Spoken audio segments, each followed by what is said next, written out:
Hey everybody, my name is Nick Rudolph and I am the Baltimore Regional Director with Maryland Capital Enterprises. And today we're going to be talking about the first steps for starting your own business. We're going to go through some, ideas and concepts about starting a business, what it takes, and then we're going to talk a little bit about your business plan, your cash flow projections, and accessing capital for your business. Before I get started, I'd like to let you know a little bit about what Maryland Capital Enterprises is and what we do. We are what's known as a community development financial institution, or a CDFI. A lot of people think of us as a nonprofit bank, but we're really much more than that. We started off in 1998 offering small loans to businesses on the Lower Eastern Shore. We grew, got a relationship with the SBA and became an intermediary lender. And then in 2012, we crossed over the bridge to serve the Baltimore region. Currently, we are serving the entire Eastern Shore, Baltimore City, Baltimore County, Anne Arundel County, Harford County, and Cecil County. We are also a women's business center, which means we have enhanced services for women and minority entrepreneurs. And the type of services that we have for all entrepreneurs include one-on-one counseling, webinars like this one, occasional classroom sessions, our Women's Business Center conference. So we've got a lot of ways that we can help small businesses for free. And then if you are interested, you can talk to us about a loan as well. You can learn a lot more about us at marylandcapital.org and Women's Business Center at marylandcapitalenterprises.org. So, talking about the money, we are an SBA intermediary lender. That does not mean that we lend SBA funds. In fact, what the SBA does is they back the loans that we make. We get our funds from the Department of Treasury, from the USDA, from various state agencies, from private fundraising foundations and banks. Basically, if you apply for a loan with us and you are approved, we're going to get you into whatever pot of money is best for you. But remember, we do offer that counseling, training, all that assistance for free, whether or not you're applying for a loan with us. So now we're going to get started into the first steps for starting your small business. Um, so before you start your business, you want to think about, what am I building? And when you think about buildings, skyscrapers and things like that, the first thing that gets done is the foundation. It's important that you spend a lot of time on your foundation so that you can build a strong structure to build upon. So when you go downtown in Baltimore, you might see a block that's got a fence around it with a beautiful drawing of the skyscraper that's going to be going up. Well, for about 18 months, it feels like nothing is going on. The fence is just getting older, the picture is getting a little bit tattered, but really what's going on is they're doing all the foundational work. They're doing all the environmental studies, all the studies to see where they can dig. They're laying that foundation, and once it's strong enough and ready to go and they start building, 6 months later, that building is up and full of people and vibrant. Same thing with your business. If you take, time to do really thorough planning, a lot of hard work and flex that creative muscle, then you're going to build a strong foundation on which to build your business. So, a lot of folks here may already have their business started. It's not too late to build that foundation, even if you already have started. And that's why we've got counselors, like we've got Miri on, who's our Women's Business Center coordinator for the Baltimore region, who can help you walk you through that. Now, there's a lot of reasons why people want to start a business. Number one, of course, is you want to be making some money, right? It's a good way to increase your income and to control your income. You might want to just express a special talent, passion, or interest. You're really good at something that you might be able to monetize, and you're thinking, I can turn this into my full stage career. So you're taking that hobby, you're taking it from part-time all the way to full-time. You get to be your own boss, even though all of your customers are bosses. Once the business is thriving and going, you get a pretty flexible work schedule. And it's also a good way to develop another career, another skill set. A lot of people start a new business when it's time to, when they want to do a career jump. So this is what I like to call our scary slide. You see these numbers, about 30% of businesses closing in 2 years and 80% closing within the first 10 years. It is true, but it is a little deceiving. So one thing that's important to recognize is that a lot of businesses close for good reasons. Business owners retire, they solve the problem that they were there to fix, or they might be serial entrepreneurs. They enjoy starting businesses. They get bored of one, they close it, they start another one. Oftentimes, restaurateurs will do this. They have a very successful restaurant, let's say with a Jamaican concept, and then all of a sudden they get a bug in them and they say, you know what, I want to switch to Japanese. They close that Jamaican restaurant, they open up a Japanese restaurant. So while these numbers can be deceiving, it is still risky. And honestly, no matter how you set up your business, you are going to be taking on some personal risk, but that's okay. So these are 20 questions that we like to start thinking about before we start a small business. I don't need to go through each one because you'll see as you read them through, they make a lot of sense. So the first question you do want to ask yourself is, why am I starting a small business? I have talked to folks who say, I'm starting a small business because I'm just working too hard somewhere else and I want to do something a little easier. Starting a small business is not going to be easier than any job you can think of. So, it's going to be a lot of hard work. It's going to be hard. It's going to flex muscles that you might not have used before, but it is going to be rewarding. Once you think about that, then you want to start thinking about what kind of business you have. And that's, are you doing products or services? How are you selling them? Are you doing brick and mortar? Are you doing online? Who is your target customer? That's really important. Even if your business can serve anybody, you're going to want to target that marketing to the customers that are going to be coming in there the most. So you want to think about that. You want to make sure that you've got enough resources to start your business. It takes a while to get profitable. So how are you going to be paying your bills while you're starting that business? You want to think about, are you going to need employees? And if you are, how many? And if you are having those employees, will they be W-9 or 1099? There's different reasons to do each of these things, and we can talk to you individually about what might make most sense for your business. Then you want to start thinking about what you need to get started. Your suppliers so that you can get your inventory, your money to get started so you can build out that retail space or build up that website, whatever it is you need to get started. Then you need to think about, how are you going to get those resources? Do you need a loan? And if you need a loan, what are your options? Are you going to a traditional lender? Are you coming to a CDFI like us? Do you know investors? Do you have rich family members? How are you going to get that funding? You want to think about, as you start your business, there's that lag time. You're going to get that loan, and then you need to build out your space. So you might not be starting to make any money for, 3, 4, 5 months. How are you going to do that? Then you want to think about your competition, not just as competitors, but also sometimes as collaborators. You want to think about what they do well and what your special sauce is that you're going to be able to do, so that you can compete with them in the market. And you can find ways to work with folks to help build things up. You see this a lot in the brewery industry and the winery industry. Then you want to think about your price point. Are you middle of the road? Are you value proposition? Are you high end?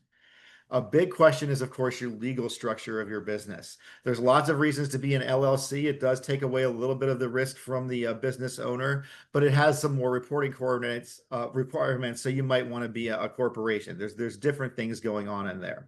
You want to figure out your taxes. You want to figure out the insurance you need. And no matter what your business is, you do need insurance.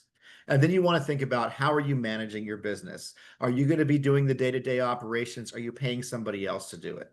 And then last but not least, how are you going to let the world know about how you're going to start your business? Before I move on, are there any questions about these questions that we should be thinking about before we start the business? Nope. All righty. So these are the 10 steps to start a business. It's good to know that these are not in order of importance and not necessarily in order of the order that you need to do them in. So number one, you're already doing it. Get business assistance and training. I'm going to say this a number of times throughout the presentation. There is nowhere in this country that has more free small business assistance than the Maryland region. That's because we're so close to DC. We've got a lot of great military installations around us. There's just a lot here for folks. So talk to all of us. Ask us all the same questions. We have different experiences and different ideas. And then, take all that and figure out what you want to do with your business. Writing that business plan. We're going to go into some detail of what folks who are looking to fund businesses are looking for in a business plan. You want to think about your employer responsibilities if you're having employees. That's your insurances, your taxes, and then how are you going to retain them? How are you going to train them? How are you going to make sure they feel appreciated? Your location, like I said, are you retail or are you home-based? Are you online? Your legal structure. your business name. And that's a thought you want to have. Are you going to be a serial entrepreneur? So do you want to start an LLC in your name with a lot of offshoots doing business as? So, I could start Nick Rudolph Corp. And I could have Nick's Dill Pickles, Nick's Hot Dogs, Nick's Beer, all under that same umbrella. You want to make sure that you're registered for state and local taxes and with the IRS. You want to get that EIN number, even if you're not going to be having employees. Get all of your business licenses and permits. You're going to need to talk to your state, your county, and your municipality. There's lots of requirements, and it's easy to miss them. And the last thing you want to do is get shut down by a health inspector just because you forgot to fill out a form. You want to figure out how you're going to finance that business. Like I said, you can talk to organizations like us or banks or lots of different ways, and then develop that marketing plan. Now, you're going to see as we go through the business plan that the marketing plan is much, much more than how you're going to advertise your small business. So one thing when you're thinking about that marketing plan is how are you going to understand what your market is and where you fit into the market? By doing this, you're going to reduce your business risks because you're going to be able to make informed decisions. Things like, is there room in the marketplace for your business, either, locally or nationally or internationally? You're going to be able to see, any current or upcoming trends or problems. So it could be, positive things coming down the pike. It could be some problems where you see your industry might be shifting to a place where you might not be able to make as much money. It identifies where your sales opportunities are. When you are looking this up, you want to pull your sources. You want to make sure you're quoting articles and getting data from real sources so that you can put that into your business plan and you can cite that data in your business plan. It's really easy to do this research. A Google search is often all you need. Most industries have organizations that have this information handy available. You can look up, financial publications. We'll talk about, certain industries' growth or shrinking. Your local chamber of commerce is a great resource, and you want to make sure that you are thinking locally, regionally, and nationally. If you're opening up a comic book store, like we had somebody do, they listed out 3 competitors, and that was 2 local shops. And one was Amazon.com. And the reason why they did Amazon.com was because they wanted to show us that they understood that everything they sold could be bought at Amazon, but folks would be coming into them because of their service and their customer service and just, the vibe that they had in that store. So that's how you want to be thinking about your competitors. Now, there are some advantages and disadvantages for starting a small business, and these might be different for everybody. So a few that might be on this pros and con list, would be, number one, it is your business. You control it. You are the king of the castle. You're your own boss. You can't be fired unless you decide to close the business. Your income is determined by your efforts. So the more work you put in, potentially the more money you can make. You're doing something you're passionate about, and you're also creating jobs for your community. You're helping other families thrive. Now, it's going to be a lot of hard work. You are putting yourself into some financial risk, and you may have to go without income for a while. You're going to need some additional training and education because you're going to probably need some finance work or some ideas of how to keep your books straight. You're probably not taking vacations for a couple of years and probably not having a whole lot of time for yourself. And like I said before, even though you don't have a boss, all of your customers are your bosses, and honestly, your employees are your bosses as well. You keep everybody happy, you're probably going to have a pretty thriving business. Now, a lot of folks come to us, when they're talking about loans, they ask us if there are grants available. And the truth is that there are just not a lot of small business grants outside of what we call facade improvement grants that oftentimes your municipality or your county will have to pay for a portion of your signage, your windows, your awnings, your security cameras, lighting, things like that. But if you're in one of these business types, there are sometimes grants available. And what you want to do is you want to check out your state's Department of Commerce or the agency that deals with whatever you're doing. If you have an assisted living facility, check out the Department of Aging or the Department of Health. If you look for those places, you might occasionally be able to find some grants. So what are the keys to success for starting your small business? Number one, you need to have experience in your industry, or if you don't have experience in that industry, you need to figure out if you can gain those skills through education or through a mentor.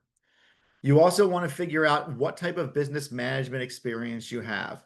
And you want to get creative here. There's lots of places where you can have business management experience. For instance, if you, like I did when I was in college, managed a Taco Bell. It has nothing to do with any small business I might want to open, but I did learn how to manage employees. I learned how to set schedules. I learned how to do budgeting and how to control inventory. All of that stuff is important no matter what the industry is. So think about all of these skills that you can pull on from your past or from your circle's past. You want to also make sure that you can effectively improvise to solve problems. You are going to plan, plan, plan, and everything that you think of is going to be fully planned for. And on day one, something you didn't think of is going to happen. You need to be able to improvise. A lot of small business owners, lots of lawyers and folks like that as well, are taking comedy improv classes just to like flex that muscle so that they can be more creative in a business situation. So, when you're starting your business, there are some legal things you really want to check out. Number one, your county and your local zoning requirements. The worst thing you could ever do is put your building somewhere and then find out you can't operate your type of business there. You want to figure out what type of licenses you have. You know, if you're opening up a barber shop, you need a different set of licenses than you might if you've got a landscaping company. Then you want to think about, and all of these last three are going to be part of your bail team.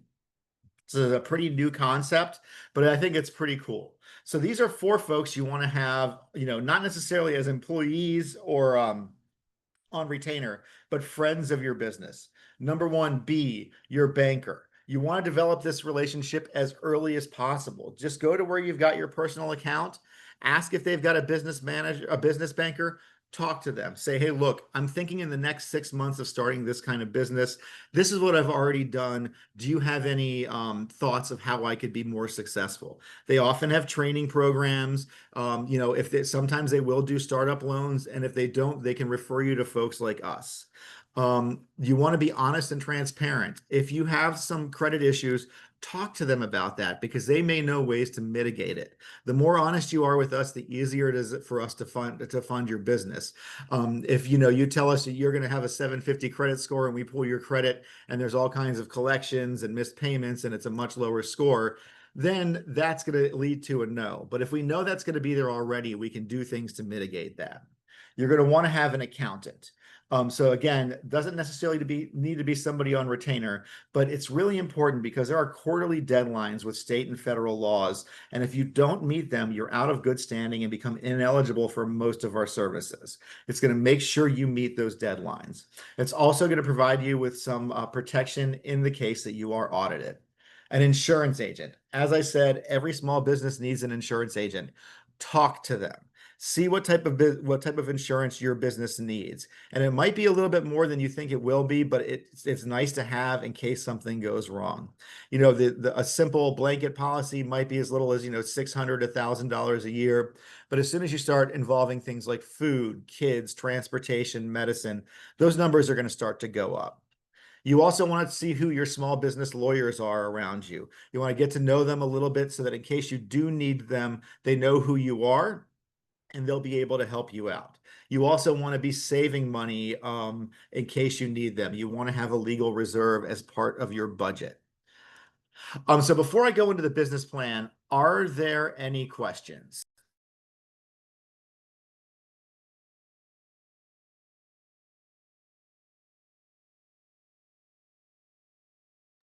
Nope. Okay.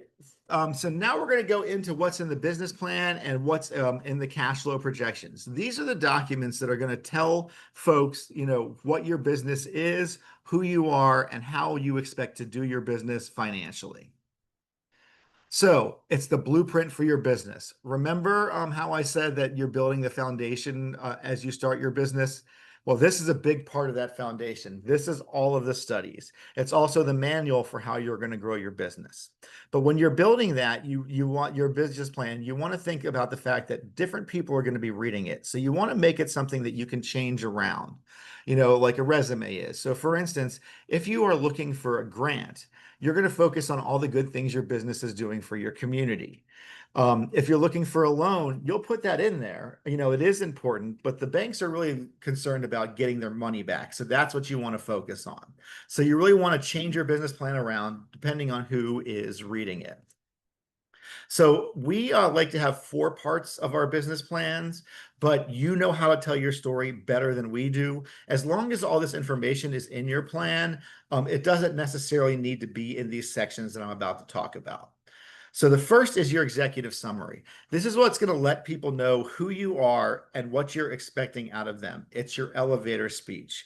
I like to say, start off your business plan with something like Nick's Dill Pickles LLC is a wholesale dill pickling business run out of Baltimore, Maryland. Owned by Nick Rudolph, we are seeking a loan of $10,000 to purchase more pickling equipment so that we can go into more restaurants. Those first 2 sentences let the reader know who I am, what my business is, how it's set up, where it's located, and what I'm expecting out of them. Then as they read the rest of the plan, they're going to be asking themselves the question, is this a place that I want to fund for $10,000 to purchase more equipment to get into more restaurants? So you put that in there, and then you want to talk about what drove you to start this business. Why are you passionate about it? Why are you going to put in the hard work? Are you opening an assisted living facility because you saw the way relatives in your family were treated when they were older, and you want to make sure that you're giving a better place for the next generation? Talk about that. Talk about your experience in the industry. Talk about what it is exactly that your business does, and then make a more detailed ask at the end. Talk about what specifically you're going to do with that money, what equipment you're going to purchase, what type of employees you're going to hire, depending on what you're doing. The next section is that marketing plan. This will probably be the longest section of your plan because it's way more than just your advertising. First, you're going to describe your industry. Talk about what your industry is, maybe a little bit about the history of the industry. And this is where you're going to take that data and show that there is going to be growth in your industry, either, internationally, holistically, or locally, or both. You're also going to want to talk about that target base, that target customer base. If you are a salon, you might be able to serve everybody, but just based on, where you are and the income around where you are, you might say, look, I'm opening this salon that can serve everybody, but we're going to target our marketing and our products to, African-American women who are between the ages of 35 and 65, who make between $150,000 and $300,000 a year. So that way you understand, what products to buy, what the price points are, what that demographic is expecting. And again, you can serve everybody, but if you've got these folks coming in the door consistently, your business is going to be doing well. You want to talk about your costs and your pricing. Like I said, are you high end, middle of the road, or value? How much is it costing you for your inventory or your services? Then you want to talk about your marketing and sales strategy. How are you going to get the word out? Are you doing social media campaigns? If you are, what do they look like? Are you doing traditional media like TV, radio, newspaper? If so, why? Are you in a business that doesn't do traditional advertising and you're going to be spending your money going to conferences or, going to talk to doctors and nurses to try to get them to take advantage of your service for their patients? So you really, really want to think about what that is. And then, like I said, you want to have that competition in there. List 3 of them, say what they do well, talk about what your special sauce is so that you will be able to compete with them in the market. And all of that come together becomes your competitive edge. That's why people are going to go see you instead of or in addition to other folks. The next section is your organization and operations. This is where you talk about the basic stuff. Are you opening a retail establishment? Are you home-based? Are you online? What's your legal form? What's your management structure? Are you planning on hiring employees? If so, what's that going to look like? Are you open, 5 days a week, 7 days a week? What are your hours? If you don't have a location, when are you dealing with customer complaints and things like that? You also really want to talk about a contingency plan. What happens if you are unable to work for, 6 months? How is your business going to be able to survive? What is that plan? And then very briefly, you could discuss your COVID plan. If an employee or a customer tests positive, how are you going to let folks know? The last section is your financial plan, and this will look very different depending on if you're an existing business or a new business.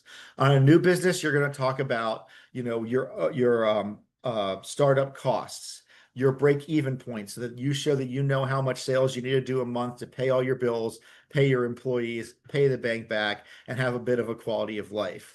You want to talk about if you know you've got credit issues, this is a place where you can talk about that if you're going to a CDFI. If you are an existing business, talk about past performance. So you are going to still talk about what you're going to, money-wise, what you're doing with the loan. But you say, look, in the past 2 years, we've grown 10%. These are what our taxes look like. These are what our monthly sales look like. The more information that you have there, especially if it looks good, the easier it is to get a yes on a loan. So before I go into cash flow projections, are there any questions about the business plan? Okay, so what are cash flow projections and why do they need them? So what are they? They're showing the money coming in and the money going out to see if you've got a profit. So if you're pulling in $5 million a month, but it's costing you $6 million a month to serve your customers, even though you're bringing in a ton of money, your business is not successful, and the cash flows will help you see that.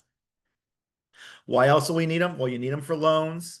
They're a great planning tool. They show you the difference, like I said, between money coming in and profit.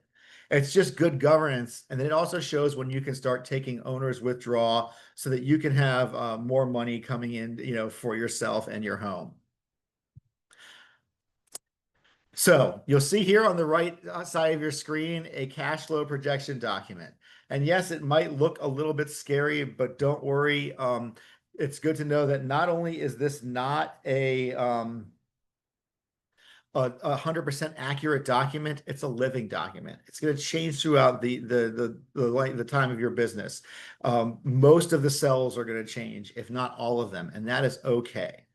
So when you're thinking and you're filling out these cells, you want to be realistic about your income expectations.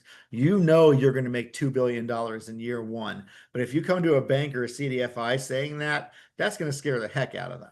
So what you want to show is that in a worst case scenario, you can pay your bills, you can pay your employees, and then make a little bit of money for yourself. So for instance, we had a person who had a home handmade wedding invitation business. There was just one of them in the business, and they said, look, there's 10,000 weddings a year in Maryland. I charge $1,000 a wedding on average. I'm going to make $10 million a year.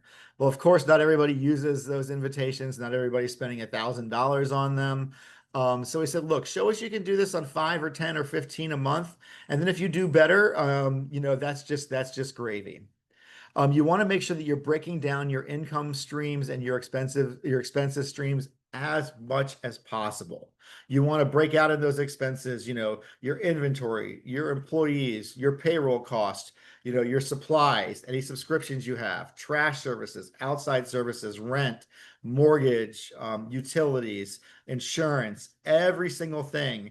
And you'll see that we give you some ones to start with, but you can always add cells, change the name so that it fits your business. Same thing in the income. The more you break up your income, the better you're going to be able to tell how your business is doing and make decisions to help improve it in the future.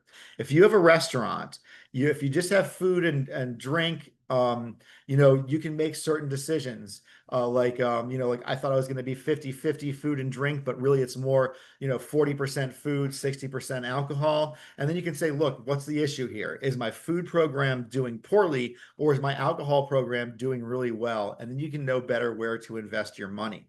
But you also might want to break it up between dine-in, carry-out, and catering, so that you can see, are you needing more servers? Are you needing more people to man the phones? Are you needing more people who are able to go out to events? So you can make decisions based on those incomes if you are able to check it against your projections. You also want to think about if your sales change month to month. If you are a landscaper, your April and your December are probably going to look very different. Most people forget to put their loan and their loan payments as income and expenses. And you also want to put any other business financing you have on there. If you have a loan somewhere else, put it there as an expense. Because if you don't and we find out about it, you're probably not going to get one from us. And then we also want to make sure that you're paying yourself. We are a nonprofit. We want to make sure that you've got a quality of life. So now I'm going to talk a little bit about the loans that we have and how to apply for them. They are very similar against the CD, like they're very similar with other CDFIs, but there will be some small differences. So before that, are there any questions about the cash flows? I had a question. I just put it in the chat. When you talk about paying yourself a salary, I've heard different things about like different business models and when you can and when you can't. Can you talk Sure. about that? The when you can and when you can't is really based on, how much money you're making. But there are a couple of different ways you can pay yourself as a business owner. If you consider yourself an employee of the business, you can pay yourself, on your payroll like you would your other employees. But oftentimes business owners choose not to do that for whatever reason. In which case what they do is they take out owner's draws. So they can see at the end of the month that they've got this much of a buffer and they can pull out this much, for their own personal expenses. It's really based on where your business is. We'd have to talk to you one-on-one to figure out what's best for your business. Let's see, I've got another question. Okay, can we provide a copy of the expense sheet? Absolutely. We will be able, my email will be, actually, I'll put it in the chat right now. If you email me, I will be able to send you all of the slides, our business plan template, and our cash flow template. Also, we are available for free to do a Zoom meeting with you. In about an hour, we'll be able to do your cash flows with you. So as long as you fill out your client intake form, which we'll talk about in a second, then we can set that up for you. So my email is now in the chat. All right, doesn't look like there are any other questions. So these are our loans, and I'm going to talk about the two that we have all the time. So the first is our regular small business loan. If you are a new business or a startup, and that means anybody who's been around for 2 full years or less, you are eligible for up to $35,000. If you've been around longer than that, you're eligible for up to $150,000. The terms are going to be set on the size of the loan. So a $35,000 loan might be 5 years. Anything over 100 will surely be 10 years. Our interest rates are currently set at 6 to 12%, but generally most of our loans are going out in the 8%, 7, 8, 9% range. We do require collateral. Of course, fully paid off real estate is the best kind of collateral, but we can get really flexible. We can use equity, we can use automobiles, we can use other people's property. So even if you think you don't have collateral, talk to us. You might actually have it. We do require anybody who owns 20% of the business to personally guarantee the loan. If you have a larger business ownership structure and nobody owns 20%, we're going to want to see, 3 or 4 folks personally guarantee the loan. The application fee is going to be $100 plus $25 per credit report. So for each owner. So if you've got 3 owners, it's $175. This is non-refundable.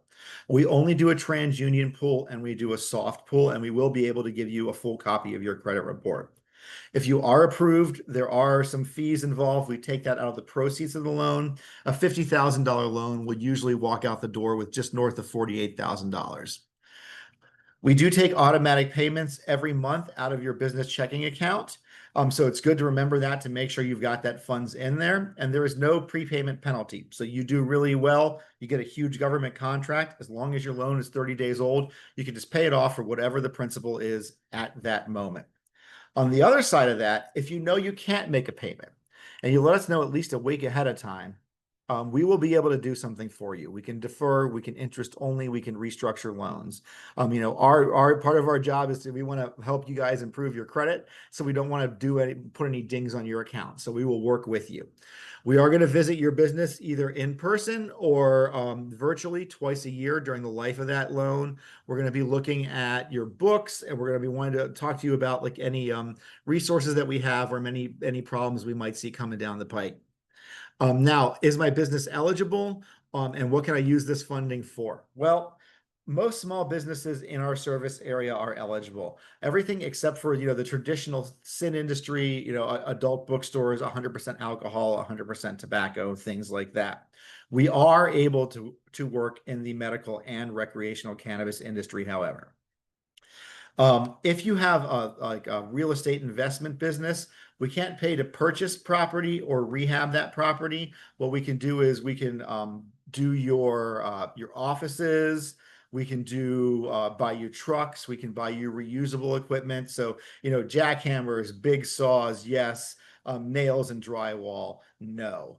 As far as what you can use to spend the money, you can use the money to any of these expenses listed here: rent, furniture, building out leased out space, salaries, supplies, all of that stuff. If you are a home-based business, however, we can't pay for your mortgage, your utilities, or your rent. There are a few questions that are in the chat now. We do not service Montgomery County. There are a few organizations that do. The Washington Area Capital Impact Fund does, for sure. And if you check out the County Economic Development Agency, they will know who that is. What does collateral mean? And do we have to put the collateral into an account?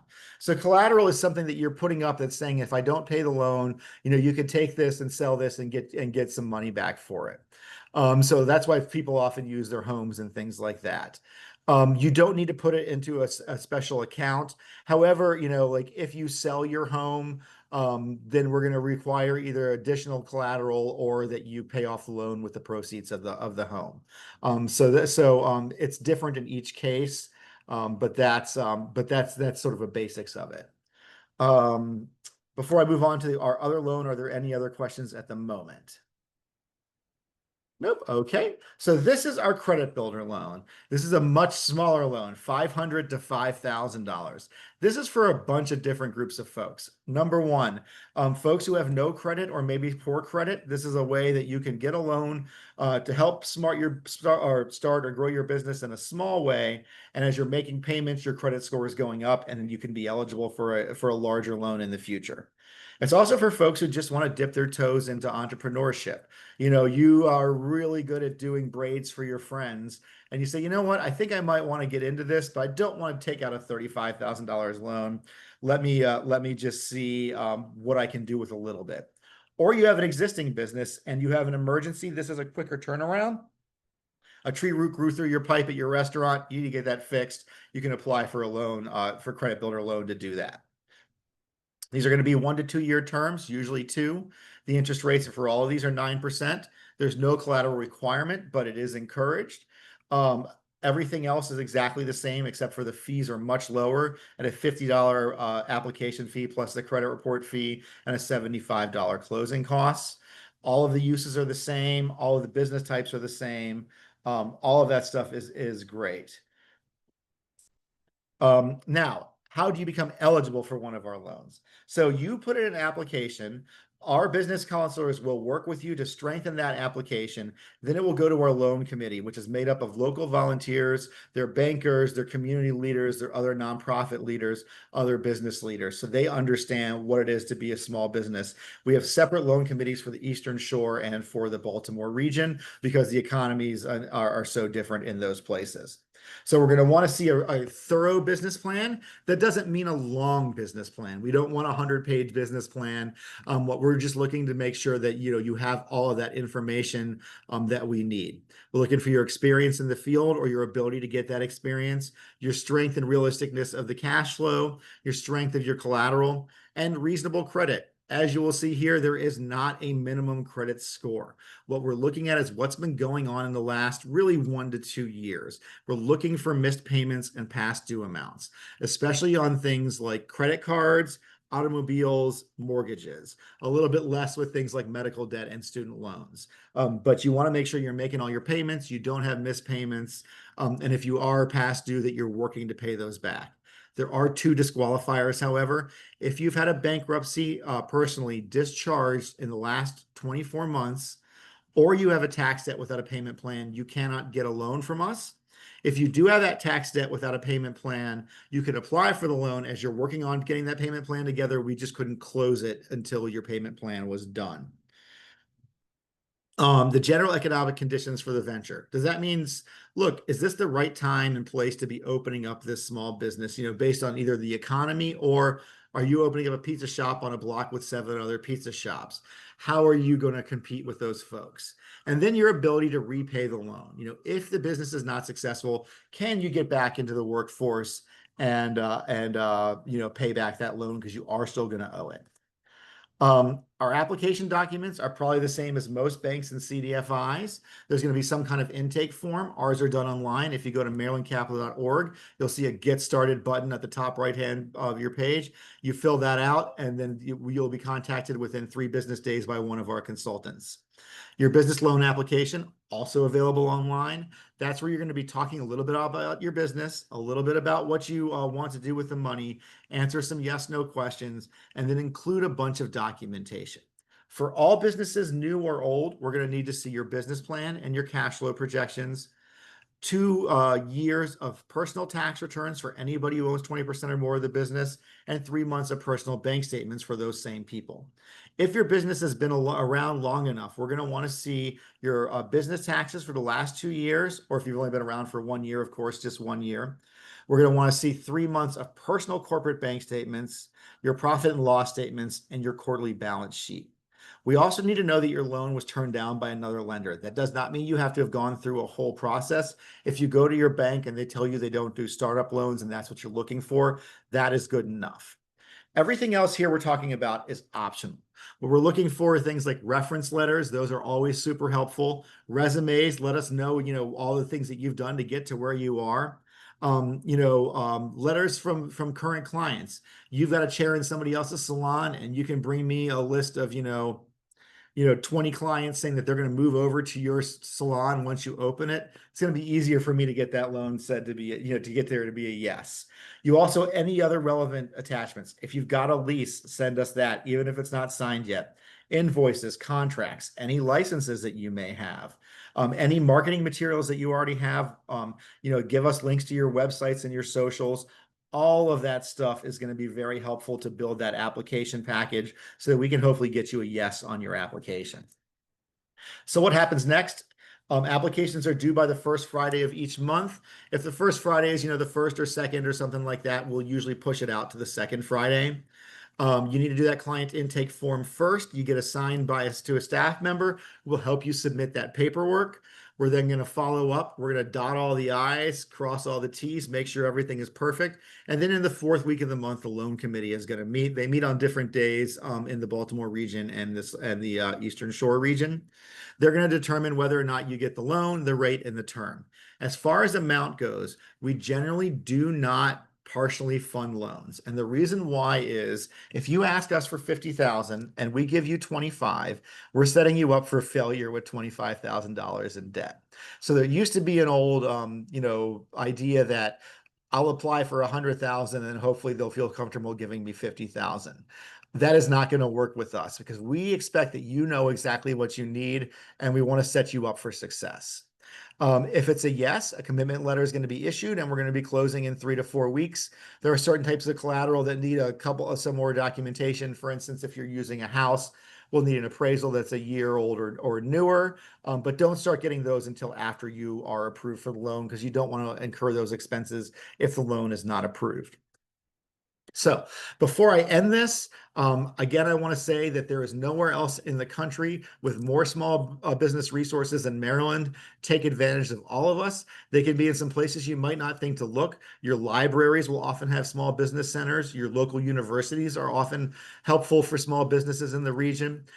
Get involved in the SBA. They've got so many great trainings and accelerator programs and all kinds of wonderful things. They have the Small Business Development Center, the SBDC, that can get you a mentor. Same thing with SCORE, the Senior Corps of Retired Executives. And then, you've got your local business organizations. Join your chamber, join your Main Street. You want to make sure that you're involved everywhere because in that networking, you're going to be able to find, cheaper supplies and more customers. So you just take advantage of all the resources that you have. Honestly, your taxpayer dollars are paying for them anyway. And then the last thing is 5 things that I like to say at the end of all of my presentations. This is what to remember when you're applying for business capital. Number 1, don't quit your day job. What that means is, as you're starting your business, you don't have income coming in. If you can show us that you've got income coming in outside of the business, that's going to be a positive. You need an accountant, honestly, even if you are an accountant, because you're going to get in the weeds as you're starting your business, and you're going to miss deadlines, and then you won't be eligible for a lot of this help. Speaking of which, like I said before, ask for help. There's so much free help. Take advantage of all of it. Put your money in the bank, all of it. That means that when you're applying for a small business loan, they are based on personal credit. So you don't want to be buying a house, opening up credit cards, taking out personal loans at the same time as you're applying for business credit, if at all possible.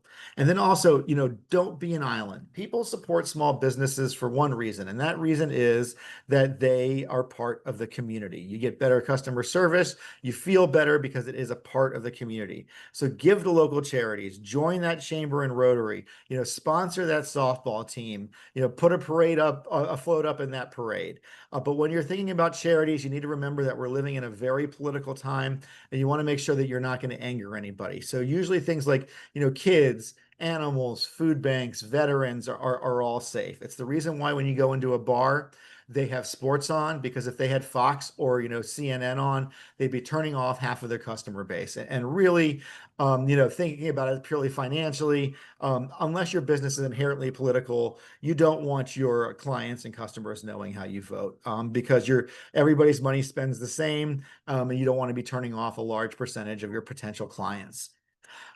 We do have a bunch of presentations coming up. I'll be doing a business plan and cash flow projection on September 3rd. We've got the SBA 8A business development program, which is really great, especially if you're going to get into government contracting. And then we've got a two-part series on getting your MBE, DBE, SBE certifications so that you can be eligible for more contracts. And with that, I will open it up to any questions. You can see my email there and Miri's as well. So are there any questions? Okay, well, I think of my best questions after these things all the time. Feel free to email either me or Miri, and we will get right back to you. Again, email me if you are looking for the documentation as well. This will be up on YouTube in a few days in case you want to rewatch certain parts of it. And then I guess if there are no other questions, we've got an extra 10 minutes on our lunch break for everybody to enjoy. So thank you all, and it really means a lot that you all are here, and I hope you all have a great rest of your day. Thank you so much.